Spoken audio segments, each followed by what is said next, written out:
Hello नमस्कार दोस्तों, स्वागत है आप सभी का एकलव्य क्लासेस में। आज हम भौतिकी का नया अध्याय घर्षण फ्रिक्शन के बारे में चर्चा करेंगे।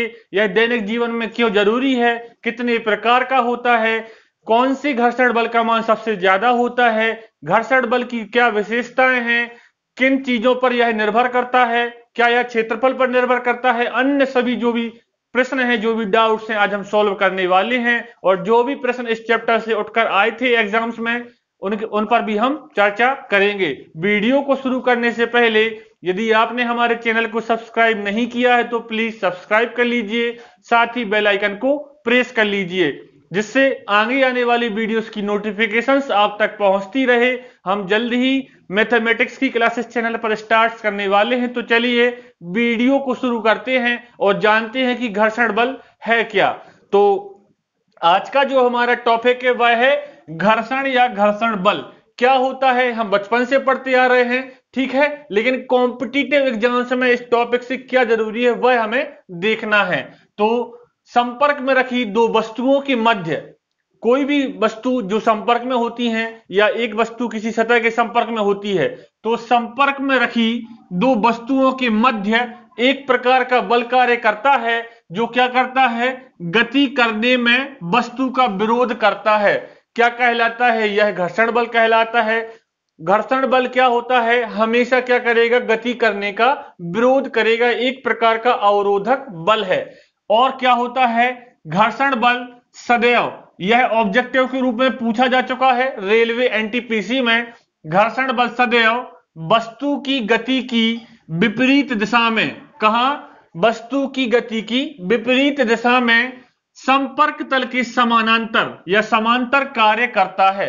यह हमेशा पॉइंट याद रखना कि जो घर्षण बल है वो सदैव वस्तु की गति की विपरीत दिशा में संपर्क तल के समांतर कार्य करता है। जैसे हम यहां देखें कि यह एक ब्लॉक है जो एक सरफेस पर रखा हुआ है। यदि हम इस ब्लॉक को इस डायरेक्शन में क्या करें, पुलिंग फोर्स या फोर्स, हम इसको खिसकाने की कोशिश करें उस दिशा में, तो निश्चित बात है कि यह इसी दिशा में मोशन करेगा। लेकिन जिस दिशा में मोशन करेगा उसके अपोजिट में क्या होगा, एक फ्रिक्शन बल कार्य करना शुरू कर देता है। और हम देख रहे हैं यह संपर्क सतह, यह संपर्क सतह इसके समानांतर ही कार्य करता है और विपरीत दिशा में कार्य करता है। ठीक है, क्या कारण होता है घर्षण बल का? तो घर्षण बल का कारण क्या है? संपर्क तल पर स्थित सतहों के अणुओं के बीच पारस्परिक आकर्षण बल के कारण यह घर्षण बल उत्पन्न होता है। कोई भी वस्तु हमेशा चिकनी नहीं होती है, कितनी भी वस्तु चिकनी हो उसमें छोटे छोटे छिद्र, छोटे छोटे क्या होते हैं, अणुओं के कारण कुछ ना कुछ रुक्ष बने होते हैं। तो उनके कारण क्या होता है, घर्षण उत्पन्न होता है पारस्परिक आकर्षण के कारण। अब घर्षण कितने प्रकार का होता है, टाइप्स ऑफ फ्रिक्शन, तो स्थैतिक घर्षण, सर्पी घर्षण और लोटनिक घर्षण। घर्षण तीन प्रकार का होता है, स्टैटिक फ्रिक्शन, उसके बाद स्लाइडिंग फ्रिक्शन, लास्ट में रोलिंग फ्रिक्शन। उसके बाद हम चर्चा करते हैं स्टैटिक फ्रिक्शन क्या होता है। तो स्टैटिक फ्रिक्शन क्या है? जब किसी वस्तु पर बाह्य बल लगाया जाए लेकिन फिर भी वस्तु क्या करे, गति नहीं करती है, तो बल के विपरीत जो घर्षण बल कार्य करता है उसे स्थैतिक घर्षण बल या स्थैतिक घर्षण कहते हैं। हमने क्या किया, एक वस्तु पर फोर्स लगाया गति कराने के लिए, लेकिन वस्तु क्या है, फोर्स लगाने के बाद भी गति ना करे, तो उसे हम क्या बोलते हैं, स्टैटिक फ्रिक्शन या स्थैतिक घर्षण कहते हैं। यदि, अब एक पॉइंट याद रखना है कि हम जब तक फोर्स का मान बढ़ाते जाएंगे और जो वस्तु है जब तक गति स्टार्ट करना शुरू ना कर दे तब तक क्या होता है, वहां पे स्टैटिक फ्रिक्शन मौजूद होता है।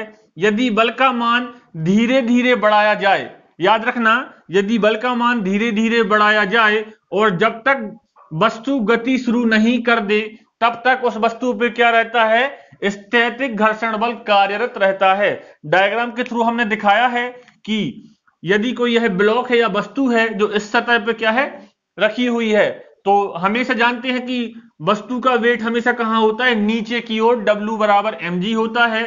और वस्तु के लंबवत, ठीक है, क्या कार्य करता है, नॉर्मल फोर्स, लंबवत बल कार्य करता है। और यदि वस्तु को हम इस डायरेक्शन में अप्लाइड फोर्स कर रहे हैं, इस डायरेक्शन में फोर्स लगा रहे हैं, तो उसके अपोजिट क्या होता है, फ्रिक्शन फोर्स कार्य करता है। ठीक है, अब हम चर्चा करते हैं कि अन्य घर्षणों के बारे में, स्लाइडिंग फ्रिक्शन और रोलिंग फ्रिक्शन के बारे में, उनके लाभ, हानियां, विशेषताएं, अन्य सभी जानते हैं। चलिए हमें देखना है घर्षण के अन्य प्रकार, जिसमें अगला है सर्पी घर्षण। स्लाइडिंग फ्रिक्शन क्या होता है, जब कोई एक वस्तु किसी दूसरी वस्तु की सतह पर क्या होती है, स्लाइड करती है, सरकती है, तो इस बीच जो घर्षण बल कार्य करता है उसे हम क्या कहते हैं, सर्पी घर्षण कहते हैं। जब कोई वस्तु किसी सतह पर सरकती है तो सरकने वाली वस्तु तथा उस सतह के बीच लगने वाला घर्षण बल क्या कहलाता है, सर्पी घर्षण बल, स्लाइडिंग फ्रिक्शन फोर्स कहलाता है।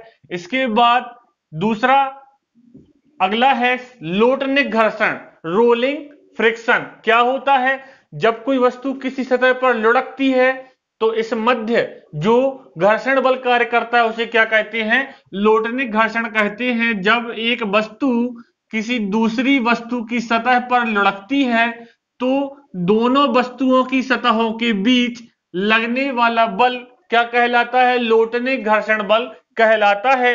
अभी हम विशेषताएं देखेंगे, क्योंकि उन्हीं विशेषताओं में से क्वेश्चन पूछे जाते हैं कि किस घर्षण बल का मान ज्यादा होता है, या लोटनिक और सर्पी घर्षण में से कौन सा घर्षण बल ज्यादा होता है।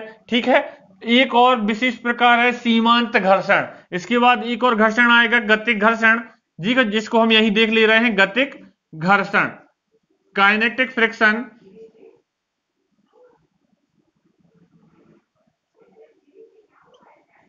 क्या होता है सीमांत घर्षण, यह अलग प्रकार नहीं है, बल्कि स्थैतिक घर्षण बल का अधिकतम मान ही क्या कहलाता है, सीमांत घर्षण कहलाता है। या अन्य शब्दों में कहें तो गति प्रारंभ करने के लिए न्यूनतम आवश्यक बल जो होता है उसे ही हम क्या कहते हैं, सीमांत घर्षण कहते हैं। क्योंकि हमने देखा स्थैतिक घर्षण क्या होता है, जब हम किसी वस्तु पर क्या है आरोपित बल लगाते हैं और वस्तु क्या हो, गति प्रारंभ न करे, अपनी अवस्था में ही बनी रहे, तो वो क्या कहलाता है, स्थैतिक घर्षण बल कहलाता है। लेकिन हम धीरे धीरे बल का मान बढ़ाते जाएं तो बल का वह अधिकतम मान जिस पर वस्तु गति प्रारंभ करने ही वाली होती है, तो उस अधिकतम मान को क्या बोलते हैं, हम सीमांत घर्षण बोलते हैं। देख लेते हैं, जैसे जैसे आरोपित बल F का मान बढ़ाते हैं तो स्थैतिक घर्षण बल Fs का मान भी बढ़ता जाता है, परंतु एक सीमा के बाद क्या होता है, Fs और अधिक नहीं बढ़ पाता। जिस समय वस्तु चलने ही वाली होती है,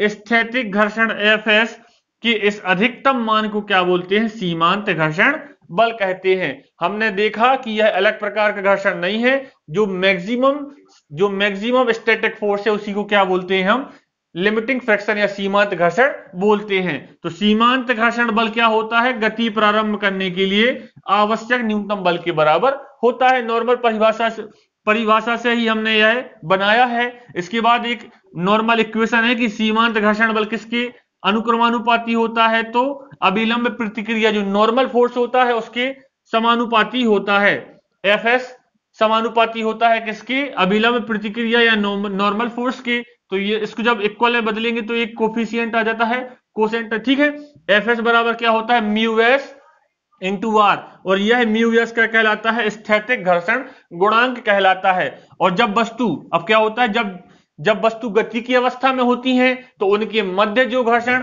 कार्य करता है उसे हम गतिक घर्षण कहते हैं। और इससे एक जो स्थैतिक घर्षण गुणांक, इससे एक घर्षण गुणांक निकल के आता है जिसे हम बोलते हैं गतिक घर्षण गुणांक, गतिक घर्षण गुणांक। ठीक है, म्यू के। और पूछा जाता है कि स्थैतिक घर्षण गुणांक और गतिक घर्षण गुणांक में किसका मान ज्यादा होता है।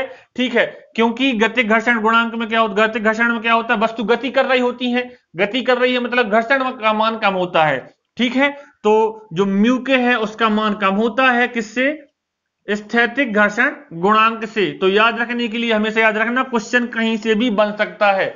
अगले स्लाइड में हम देखते हैं कि इनकी क्या विशेषताएं हैं, क्या घर्षण से हानियां हो रही हो, क्या लाभ हो रहा है। चलिए देखते हैं।